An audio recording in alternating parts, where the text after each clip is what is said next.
Ci siamo? Manca il rettore che sta arrivando, però intanto possiamo iniziare questo incontro. Grazie a tutti, buonasera.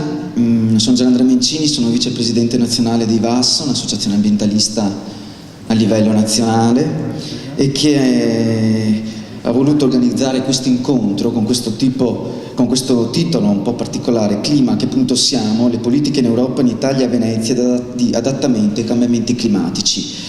Un tema molto attuale, non solo quello dei cambiamenti climatici, ma anche quello specifico di adattamento a questi cambiamenti, che interessa tutti i territori, non solo a livello locale o nazionale, ma anche è un tema discusso a livello europeo.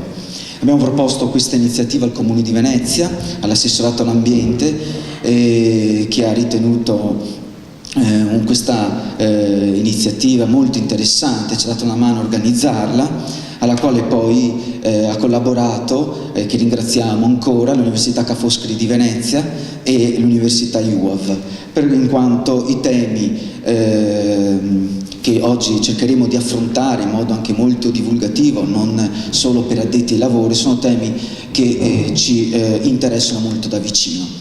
E abbiamo chiesto, come nostro ospite, abbiamo invitato Mario Tozzi, che tutti conoscete, un ricercatore del CNR e che da anni studia i fenomeni dei cambiamenti climatici, ma che è anche un divulgatore, e questo per noi è un aspetto molto importante per affrontare anche con parole semplici, ma anche appunto attente, specifiche sul tema, questo grande problema che leggiamo spesso tutti i giorni sui giornali, e che in qualche modo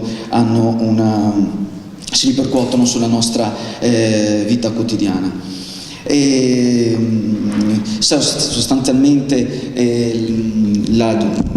proveremo appunto a affrontare il tema partendo con Gianfranco Bettin, che è assessore all'ambiente, e poi successivamente con tre relatori che hanno accettato di intervenire in questa nostra iniziativa, che sono Emiliano Ramieri, Francesco Musco e poi il rettore Carlo Carraro. Alla fine poi lasceremo la parola a Mario Tozzi, che interverrà sui temi inerenti ai cambiamenti climatici e all'adattamento, ma anche poi intervenendo su quanto poi i singoli relatori presenteranno oggi.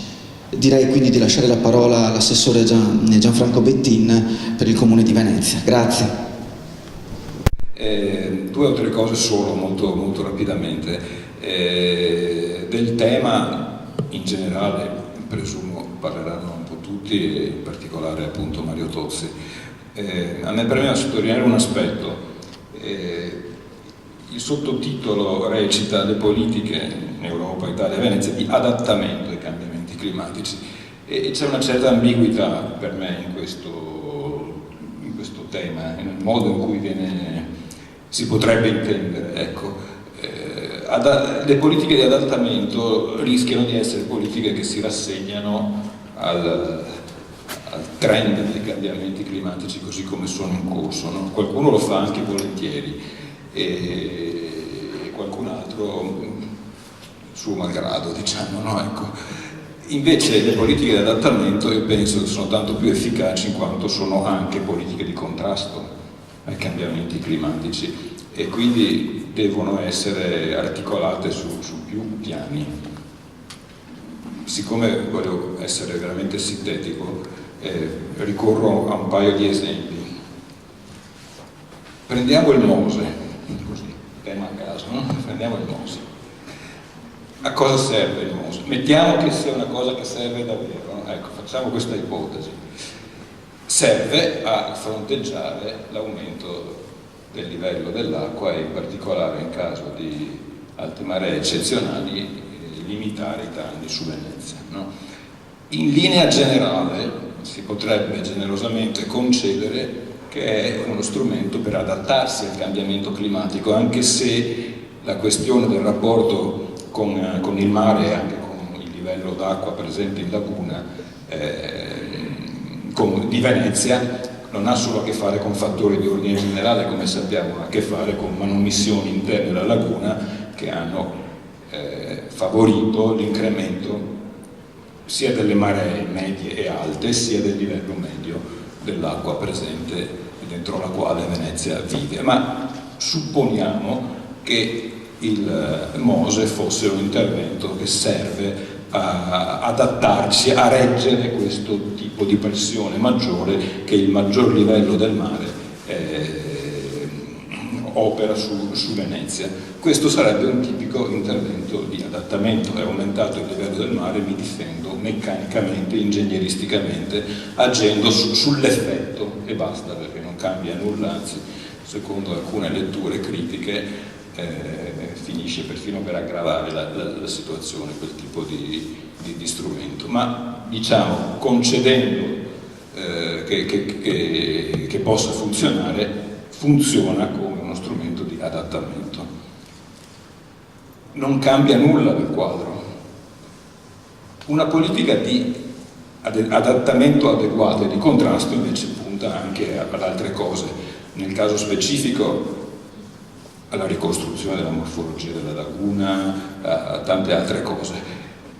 Ma restando al tema del cambiamento climatico, su cui la morfologia, diciamo, non c'entra direttamente, è un altro aspetto, semmai riguarda il modo in cui la struttura e la natura stessa della laguna reagisce ai cambiamenti climatici. Sostanzialmente il contrasto ai cambiamenti in atto si opera riducendo le emissioni, riducendo la CO2 in particolare, no? L'altro giorno abbiamo annunciato la chiusura dell'inceneritore di rifiuti di Fusina a Marghera, risparmieremo 60.000 tonnellate di CO2 all'anno. Questa è una politica di contrasto, non di adattamento. Siccome la realizziamo attraverso un aumento importante della raccolta differenziata del riciclo, oltre che della riduzione a monte della produzione di rifiuti, questa è una politica di contrasto, l'altra è una politica di adattamento. E noi dobbiamo agire su entrambi i fronti. Abbiamo cercato di condensare questa strategia nel PAES che abbiamo provato pochi mesi fa. Sono 39 azioni virtuose che agiscono su tutto l'arco della struttura urbana, con un risparmio che al 2020 sarà di circa 350.000 tonnellate annue di CO2, e quindi anche questa è una politica di contrasto ai cambiamenti climatici. Lasciamo anche nel caso nostro, perché non voglio come dire, celebrare questa politica che penso abbia molti limiti, anche quella proprio nostra dell'amministrazione, della città, del territorio. Si può fare, si dovrà fare ancora di più. La usavo come esempio per dire che tra adattamento e contrasto c'è una differenza, e credo che culturalmente noi dobbiamo sviluppare un'iniziativa molto forte nel nostro e negli altri paesi, affinché non si confondano le due cose, affinché politicamente si trasformi questa acquisizione culturale, anche tecnico-scientifica, in programmi, in atti amministrativi, in delibere, in leggi, in norme che cambino, in piani che cambino il modo in cui utilizziamo l'energia, ci muoviamo nelle città, consumiamo, produciamo, eccetera. Questo è il punto che mi premeva sottolineare, assumendolo come impegno per noi, ma anche buttandolo là come argomento a integrazione un po' dell'indicazione di discussione che so che significava questo naturalmente il tema, ma credo che la distinzione analitica sia importante tra adattamento e contrasto, proprio per evitare che qualcuno faccia il furbo, ecco, o equivochi. Invece in questa materia abbiamo bisogno della massima chiarezza. Grazie. Grazie.